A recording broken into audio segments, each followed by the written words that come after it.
Life of by அப்படிங்கிற படத்தை பார்த்ததுக்கப்புறம் பை தான் டைகர் அப்படின்னு நமக்கு புரிய ஆரம்பிச்சிருச்சு அப்படின்னா நம்மளுடைய கடந்த கால வாழ்க்கையில் எத்தனையோ பிரச்சனைகளை, எத்தனையோ சவால்களை, இதெல்லாம் தாண்டி போகவே முடியாது, இந்த பிரச்சனை நம்மளால் தீர்க்கவே முடியாது அப்படின்னு நினச்ச எத்தனையோ பிரச்சனைகளை, எத்தனையோ சவால்களை நம்ம ரொம்ப சாதாரணமாக கடந்து வந்திருப்போம். இன்றைக்கி நம்ம அதெல்லாம் நினச்சி பார்க்குறப்ப அந்த காலகட்டங்களில் அது எவ்வளோ பெரிய பிரச்சனையாக இருந்துச்சு, எப்படி நம்ம சமாளிச்சிருப்போம் அப்படின்னு நம்ம யோசிக்கிறப்பயே கொஞ்சம் விசித்திரமாக இருக்கும். இதெல்லாம் நம்ம நினச்சி கடந்து வந்து இதெல்லாம் நம்ம பேசிகிட்டு இருக்கோம் இல்லையா?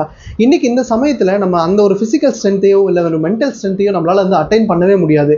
அதுதான் அந்த லைஃப் ஆஃப் பை அப்படிங்கிற படத்தில் அந்த டைகர் வந்து நமக்கு வந்து சொல்லக்கூடிய விஷயம். நம்மளுடைய வாழ்க்கையில் ஏதாவது ஒரு காலகட்டத்தில், ஏதாவது ஒரு நேரத்தில் நமக்குள்ளே இருந்த ஒரு எக்ஸ்ட்ரீமிட்டி அப்படின்னு கூட சொல்லலாம். நமக்குள்ளே இருந்த ஒரு டைகரோ இல்லை ஒரு எக்ஸ்ட்ரீமிட்டியோ நமக்குள்ளேருந்து கண்டிப்பாக வெளிப்படும். அது எல்லா மனிதர்களுக்கும் சாதாரணமாக நடக்கக்கூடிய ஒரு நிகழ்வு தான். இப்போ நம்மளுடைய வாழ்க்கையில் அது நல்லதுக்கு பயன்படுதோ இல்லை வந்து கெட்டதுக்கு பயன்படுதோ அப்படிங்கிறத தாண்டி எல்லாரோட மனிதர்களுக்குள்ளேயும் ஒரு மிருகத்தனமான ஒரு விஷயம் அப்படிங்கிறது கண்டிப்பாக வந்து ஒரு காலகட்டங்களில் ஏற்பட்டிருக்கும். அதுதான் அந்த டைகர் அப்படிங்கிற ஒரு விஷயம் வந்து நமக்கு சொல்ல வந்துக்கிட்டே இருக்குது.